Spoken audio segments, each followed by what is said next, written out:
जो इस फिल्म का आपने हामी भरी थी? सब नए लोग थे, नया डायरेक्टर, मतलब अपने पुराने डायरेक्टर्स के साथ तो मैं बहुत काम कर रहा हूँ। इंदर कुमार हो गए, भूल भुलैया हो गया, अनीस बदली, लेकिन जो नए डायरेक्टर में आप एक्सप्लोर करते हैं ना अपने आप को, वो मेरे लिए एक बड़ा फैसिनेटिंग है कि नए डायरेक्टर्स तो नीरज अंकल जिंदाबाद। तो ये लगा एक अच्छा, और इस तरह की फिल्में मैंने की नहीं हैं, देव काली और सीक्रेट, रहस्य, पिछले जन्म का कनेक्शन, ये सारी चीज़ें तो एक्साइटेड लगी मुझे। फिल्म के अगर सब्जेक्ट की बात की जाए तो किस तरह का सब्जेक्ट है, उसके बारे में कुछ रोशनी डालेंगे डिटेल में तो बेहतर होगा। नीरज, आप डायरेक्टर हैं, आप। फिल्म का सब्जेक्ट है सस्पेंस है उसमें, और थोड़ा माइथोलॉजिकल से कनेक्ट है। कुछ साल पहले कुछ घटनाएं घटी है, एक पाप हुआ था और श्राप लगा था गांव पे, तो उसके आधार पे एक कहानी है। और देवकाली का एक सीक्रेट है, कबीले है वहाँ, 3-4 कबीले है, उसके बीच की रहस्य की कहानी है। नीरज, क्या मानते हैं आज के वक्त में, आपको लगता है जो आज की जनरेशन है इस तरह के सब्जेक्ट से कनेक्ट कर पाएगी? आपका क्या मानना है? आप जैसा परोसेंगे वैसा खाएगी जनता, और हमारा प्रयास है कि कुछ नया क्रिएट करने की कोशिश की जाए। और आजकल देखते हैं कि बहुत से कॉन्सेप्ट है वो बार बार रिपीट होते जाते हैं, और जिससे जनता को भी मतलब एक एक्सपेक्टेशंस रहती है कि कुछ नया है मार्केट में, तो कुछ नया करने का एक प्रयास है। कहीं ना कहीं आजकल ऐसा लगता है कि माइथोलॉजिकल हो या धर्म पर आधारित कुछ भी हम दे परोसे जनता को, तो कहीं ना कहीं अट्रैक्ट हो रही है।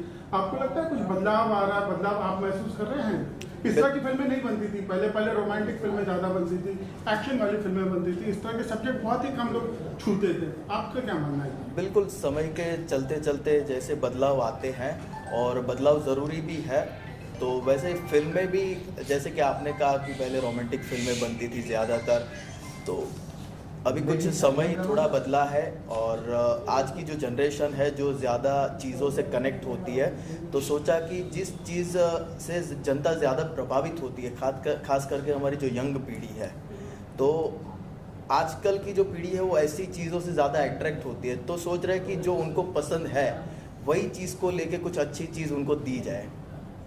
मैडम, आपकी बात की जाए तो आप बहुत ही खूबसूरत लग रही है, बहुत ही ग्लैमरस लग रही है। क्या पर्दे पे भी इस तरह का किरदार निभाने का मौका मिला आपको? बिल्कुल, आई थिंक वो अपने एक तरीके में बहुत ही अलग कैरेक्टर है, क्योंकि जिनने प्रोमो देखा, ट्रेलर देखा, कोई नहीं मुझे पहचान पाया है।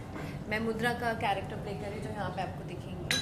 तो उसके पीछे भी आई थिंक नीरज का ही बहुत अच्छा एक क्रिएटिव माइंड था कि मैं खुद नहीं लगनी चाहिए हूँ, और वहीं पे शायद एन एक्टर की एक पहचान आगे आती है, एक टैलेंट बाहर आता है जब आप नहीं, आप किसी और को प्ले करते हैं। तो बहुत ही अच्छा एक्सपीरियंस था मेरा। एंड मैं जब पहली बार सेट पर गई थी तो एक्साइटेड तो थी, पर उससे ज़्यादा एक्साइटेड थी जब मैंने सबको देखा एक गेटअप में, एक फील में, एक जोन में। तब आपको एक पुश मिलता है एज एन एक्टर कि आप और अच्छा करें। तो आई थिंक नीरज ने वो मुझे मौका दिया, तो बहुत अच्छा लगा। जैसे कि आपने पहले आपका जो मेकअप किया था उसको आपने हाँ, मुझे ऑलमोस्ट 4 टोन डार्क किया है फिल्म में, कि थोड़ा जो फेयरनेस है वो ना दिखे, बहुत रियलिस्टिक, बहुत अर्थी, बहुत आप मतलब आप मुझे पहचान ही नहीं पाएंगे। बेसिकली आपको ढूंढना पड़ेगा कि कौन है, अच्छा ये है वो।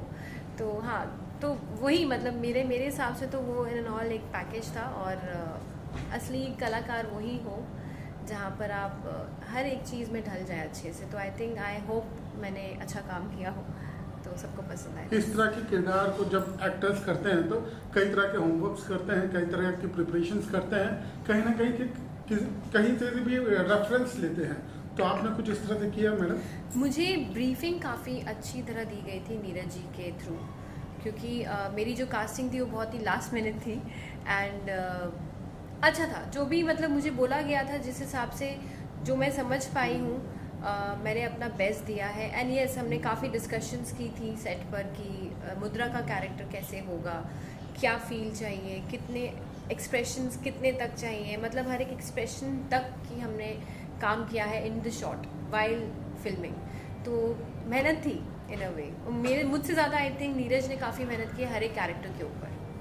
संजीव सर, एक सवाल आपसे बनता है, सिकंदर जिससे काफ़ी उम्मीदें लगाई जा रही थी, सलमान खान जैसे बड़े स्टार से, आज तक हमको लगता है कि वो सक्सेस का फॉर्मूला नहीं मिल पाया, या क्या कारण होता है इतना बड़ा बजट, इतनी बड़ी फिल्में होने के बावजूद? कभी नहीं मिलेगा सक्सेस का फार्मूला। किसी को मालूम होता लाइफ में तो कहाँ का कहाँ पहुँचा। अब ये तो अलग ही बात है, कहना कि बॉस मौत का मैं दिन होता है, कभी चलती है कभी नहीं चलती। ज़रूरी थोड़ी है कि हर बैच में शतक। सर, आपके जीवन में कभी ऐसा हुआ किसी फिल्म के लिए आपने बहुत मेहनत की होगी और बहुत उम्मीद थी कि ब्लॉकबस्टर होनी चाहिए और वो नहीं हो पाई, तो कभी दुख कभी मलाल रह जाता हाँ है? बिल्कुल। कौन सा कुछ अनुभव शेयर करेंगे सर? अब नाम क्या छोड़िए, लेकिन जानते हैं, सब लोग जानते हैं, कुछ पिक्चरें होती हैं जो वर्क नहीं कर पाती। आप तो अपनी तरफ से कोशिश करते हैं। कोशिश करना हर इंसान का कर्तव्य है कि भाई कोशिश करते रहो। कौन सा क्या कहाँ किधर क्लिक कर जाए वो अलग बात होता है। और क्लिक से भी आदमी सीखता है कि हाँ यार ये वजह थी शायद इसको क्लिक करने की, हाय हाय शायद ये वजह थी इसको ठप होने की। तो ये तो लाइफ के हर एक में उतार चढ़ाव होना ही चाहिए। जिसके लाइफ में नहीं है, सिर्फ सक्सेस ही सक्सेस है, तो उसकी तो फोटो घर में लगा लेंगे। है कि नहीं? सच बात है। दोनों काफ़ी यंग है, ऐसे सीनियर होने के नाते इनको आप क्या टिप्स देना चाहेंगे? यार ये टिप्स के ऊपर का काम कर रहे हैं बॉस। मतलब आप जब कहानी सुनी थी तो लगा था यार इतना कॉम्प्लिकेटेड है कहानी, इतना घूम फिर के कहीं घुसता है कहीं घुसता है कहीं घुसता होगा कैसे। तो आओ ये देखने के लिए पैसे भी मिलेंगे और देख भी लेना कैसा है। तो ये खुद ही अपने आप में बहुत टैलेंटेड है। तो टिप्स की मतलब, और हम लोग जब हमारे सीन होते थे तो हम लोग बैठते भी थे काफ़ी। सुंदरम तुमको हिट करवा रहा था ना, मतलब लाइन वाइन पर ज़्यादा काम वाम जो था सब। हाँ मतलब दोनों, हाँ अभी लोग लगे हुए थे, तीनों लोग। हाँ तीनों लोग बैठते थे और डिस्कशन करते रहते थे कि हर कोई एक ही डायलॉग को तीनों लोग बोलते थे। ये हमने बहुत अच्छा काम किया कि इसके डायलॉग मैं बोलता था रिहर्सल में और मेरे लाइंस ये बोलता था। ये एक हम लोग मतलब एक तरीका निकाल रहे हैं कि जानने के लिए कि एक दूसरे के चरित्र को हम जाने। सिनेमा का जो चरित्र है, तो ये बहुत बढ़िया याद दिलाया है। बात निकलेगी तो दूर तक जाएगी। नीरज जी, कभी सेट पर ऐसा हुआ है जब भी आपसे कोई सीनियर एक्टर या डायरेक्टर या कोई भी फिल्म मेकर मिलता है तो महसूस हुआ कि हर इंसान का कुछ अलग अलग सीखने को मिलता है, या किस तरह से ऑब्जर्व करते हैं आप अपने सीनियर आर्टिस्ट को या सीनियर्स को, और क्या कुछ सीखने की कोशिश करते हैं क्या? शुरुआत जब ये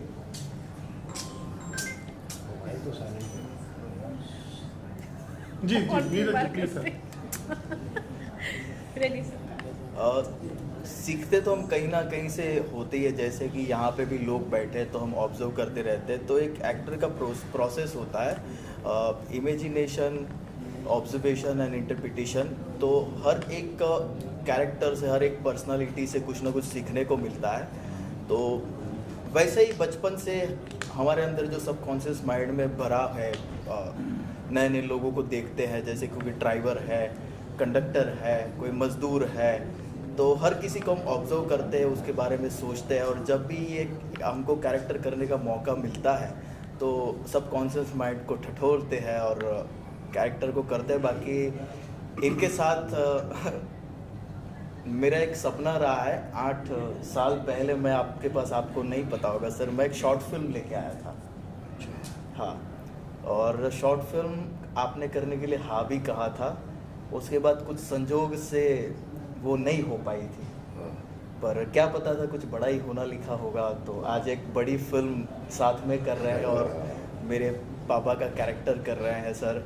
तो हर एक आर्टिस्ट एक आइडल के रूप में होते हैं, तो आप मेरे आइडल हैं। मैं आज मीडिया के सामने बता रहा हूँ और मुझे बहुत प्राउड फील हो रहा है इस चीज़ का। और मैं बचपन से आपको देखता आ रहा हूँ। सच ही। बस मैं ये, मेरा सौभाग्य है कि मैं यहाँ पे बैठा हूँ और एक जो सपना मैंने देखा था वो आज मेरा पूरा हो रहा है, और ये मेरे लिए सपने जैसा है आज सर। आई थिंक मेरे लिए भी, मैं अभी हम संजय सर, स्टार्ट होने से पहले ये बात कर रहे थे। बोल रहे ना वो।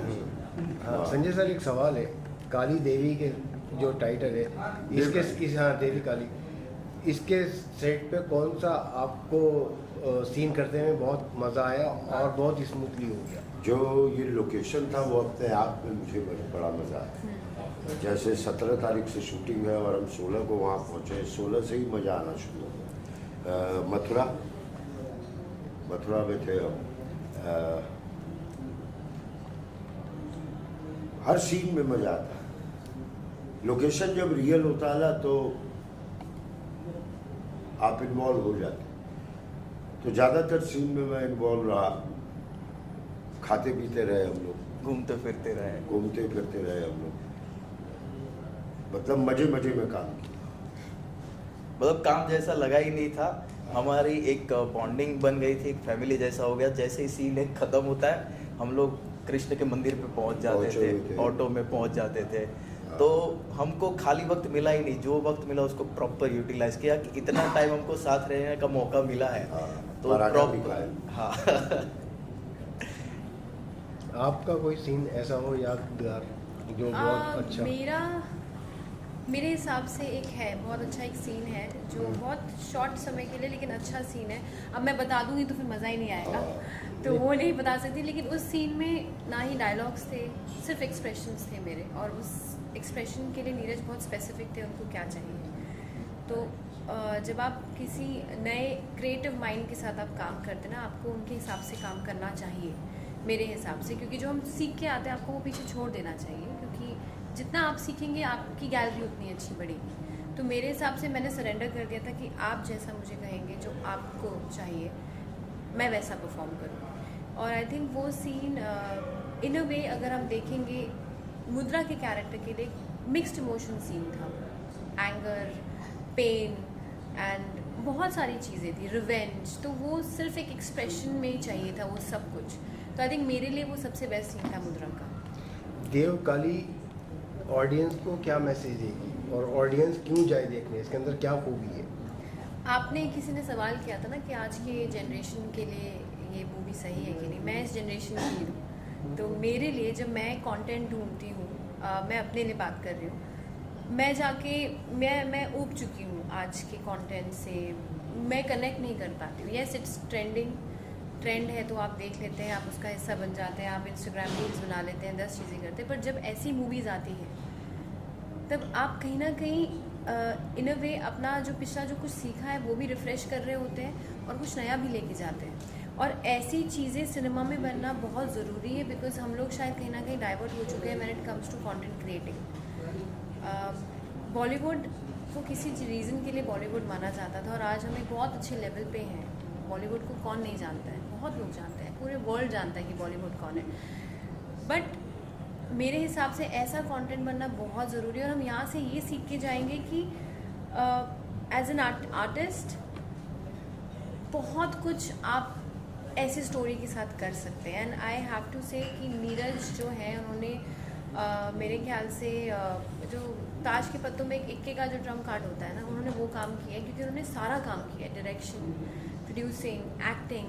एंड मैं ये पहले भी एक इंटरव्यू में बोल चुकी हूँ, आई वॉज वेरी सरप्राइज जब मैं सेट पे आई थी। मतलब एक्सपेक्ट करते हैं, आप एक इमेज बना लेते हैं कि आप किसी नए डायरेक्टर के साथ काम करें तो ऐसा एक्सपीरियंस होगा, वैसा होगा। But when I went on set मैं बहुत ज़्यादा इम्प्रेस हो गई थी, बिकॉज मुझे एक चीज़ गलत नहीं लगी वहाँ पे पहली बार, आई थिंक सो। एंड एक और चीज़ मेरा कहना रह गया था कि मेरा भी ड्रीम था संजय सर के साथ कभी तो ज़िंदगी में एक सीन स्क्रीन स्पेस शेयर करने का, जो शायद वैसे भी रह गया है। But I am so happy कि मैं आज प्रेस कॉन्फ्रेंस में आपसे मिली हूँ, मेरा वो सपना पूरा हो गया। Yes, because I think I have never been a fan of stars, I have been a fan of actors. And I think for me, मेरे लिए एक्टर्स ही स्टार्स हैं। तो मेरे लिए Sanjay sir is a very big star. And मैं चाहूँगी कि आगे चल के भी कभी काम करें हम साथ। इस फिल्म में सॉन्ग कितने हैं? इस फिल्म में 2 गाने हैं, और वैसे देखा जाए तो एक प्रमोशनल सॉन्ग है और एक फिल्म के अंदर गाना है, वो थीम सॉन्ग है। अलग से कोई नहीं है कोई सॉन्ग। मेरे साथ में केसरी भी आ रही है, केसरी 2 आ रही है, तो कुछ नर्वसनेस एक्साइटमेंट है क्या? नींद बहुत अच्छी आ जाती है क्योंकि हमें हमारे प्रोडक्ट पे कॉन्फिडेंस है और बस उसी पे ही हर कोई मेहनत करता है कि आपका जो कॉन्फिडेंस है वही आपको बनाए रखता है। तो यहाँ पे ये वक्त नहीं है कॉन्फिडेंस को डाउन कर दिया जाए, क्योंकि आपने शुरुआत की थी, अगर आप पहले ही डर गए होते या कुछ घबरा गए होते तो आप शुरुआत ही नहीं कर सकते थे। तो हाँ, करना तो है ही, फेस तो करनी है चीज़ें। और उनकी फिल्म भी अच्छी है, जैसे ट्रेलर हमने देखा तो लग रहा है कि बहुत अच्छा कॉन्सेप्ट पे वर्क कर रहे हैं और हमारी एक अलग जॉनर की फिल्म है, तो दोनों अपने अपने लेवल पे सही है फिल्में। Thank you. Thank you. Thank you. खैर एक शॉट चाहिए।